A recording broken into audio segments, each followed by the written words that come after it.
Salut, c'est Florian, bienvenue dans cette nouvelle vidéo. Dans cette vidéo, comme tous les mois, je vais te faire le bilan de mon compte titre sur Trade Republic.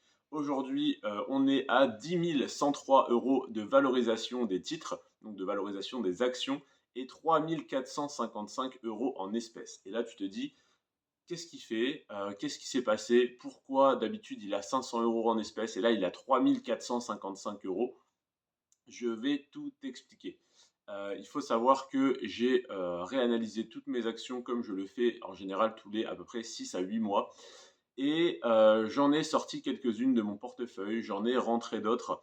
Et surtout, ce que j'ai fait, c'est que j'ai sorti des actions américaines, en tout cas étrangères, qu'on peut acheter que sur compte titre, donc que je ne veux pas acheter autre part.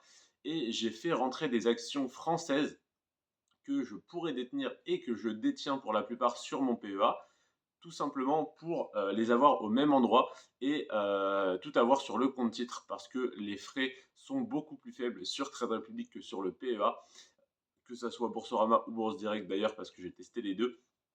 Et je souhaite donc sortir de mon PEA, en tout cas ne pas m'enfermer dedans.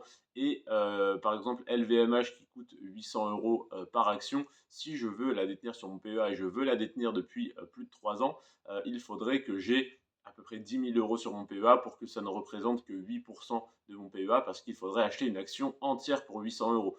Aujourd'hui, j'ai beaucoup moins que ça, j'ai dans les 3 300 euros sur mon PEA parce que c'est un support que j'affectionne un petit peu moins. Alors sur le papier, oui, c'est génial, on paye un petit peu moins de taxes à la revente, mais en réalité, comme on paye 0,8% de frais à l'achat, 0,8% de frais à la revente, dans lesquels sont inclus en plus la plus-value qu'on a fait, et derrière on repaye 17,2% de prélèvements sociaux, enfin d'impôts on va dire, globalement, hein, de taxes. Je trouve que ça vaut pas forcément le coup et que selon les montants, si les montants deviennent assez élevés, ça peut être mieux d'avoir un forfait fixe comme sur Trade Republic où c'est gratuit à l'achat tant que tu achètes dans un plan d'investissement programmé et ça coûte 1 € à la revente. Et donc je préfère détenir mes actions en sachant que le jour où je revends, j'ai non pas 0,8% de frais, mais 1 € de frais parce que à partir du coup de 120 euros à peu près d'actions que tu revends, et ben, ça te fait 1 € sur le PEA et 1 € sur Trade Republic. Donc si tu es au-dessus de 120 euros quand tu revends, eh bien il vaut mieux avoir un forfait fixe à 1 € de frais et s'acquitter derrière des quelques pourcentages d'impôts en plus. En tout cas, c'est ma vision des choses. Je préfère, c'est plus simple, plus clair dans mon esprit comme ça. C'est également plus simple d'investir sur des actions comme LVMH en pouvant acheter 10 euros tous les mois plutôt qu'en achetant tous les ans ou tous les 2 ans une action à 800 euros, puis la fois d'après elle sera à 1700 euros admettons, et j'achète donc une fois à 800, une fois à 1700. Je préfère acheter 10 euros quand elle est à 500, 10 euros à 600, 10 euros à 700, enfin acheter 10 euros tous les mois. C'est, voilà, je trouve plus simple, ça me permet d'être plus régulier, de limiter la friction et donc bah, voilà, d'être plus régulier tout simplement et d'investir tout le temps la même chose, donc en DCA. C'est un choix, hein. Après, voilà, je paierai un petit peu plus d'impôts, un petit peu plus de taxes quand je revendrai, mais ça n'est pas grave pour le moment. Donc, voilà un petit peu pourquoi j'ai plus que, entre guillemets, 10 103 euros de valorisation des titres, alors que je devais être à peu près à 12 13 000 le mois dernier, parce que j'ai revendu pour à peu près 3 000 euros d'actions que je souhaite sortir de mon portefeuille, en tout cas d'actions que je ne souhaite plus détenir, hein. Je ne sors pas cet argent de mon portefeuille. Mais voilà, donc j'ai 3 455 euros en espèces. Et si on additionne les titres plus les espèces, ça fait 13 558 euros. Qu'est-ce que je vais faire avec cette somme-là? Comme je te l'ai dit, racheter des actions, principalement des actions que j'avais sur mon PEA.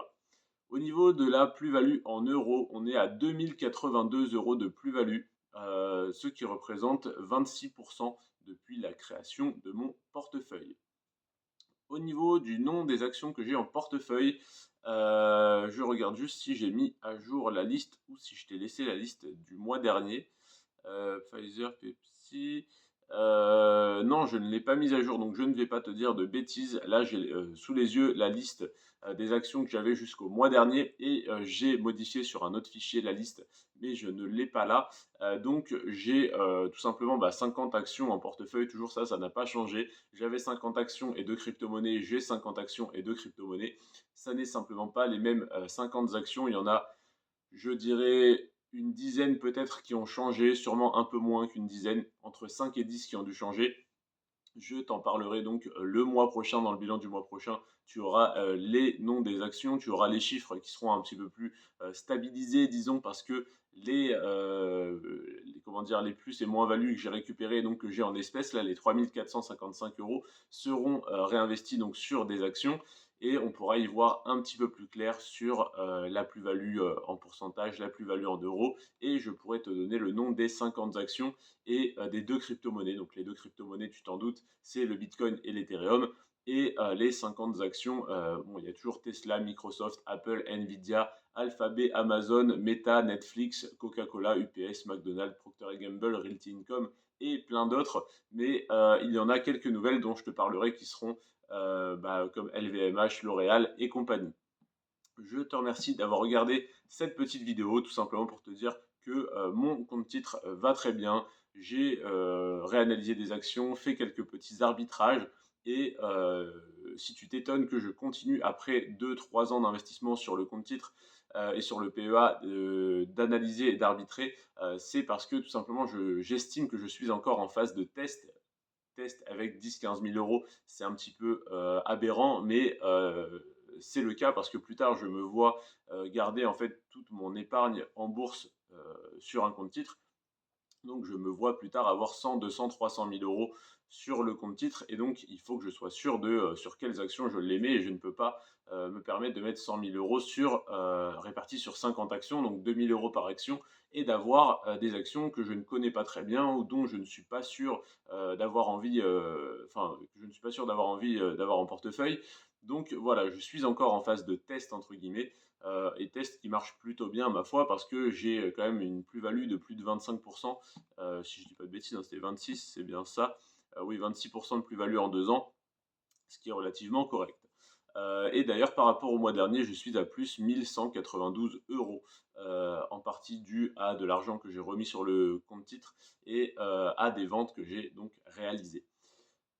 Voilà pour le bilan mensuel de mon compte titre en juin 2024 et on se retrouve le mois prochain avec un peu plus de stabilité, les bonnes actions dans le portefeuille, les ventes qui ont été faites et les achats qui seront faits.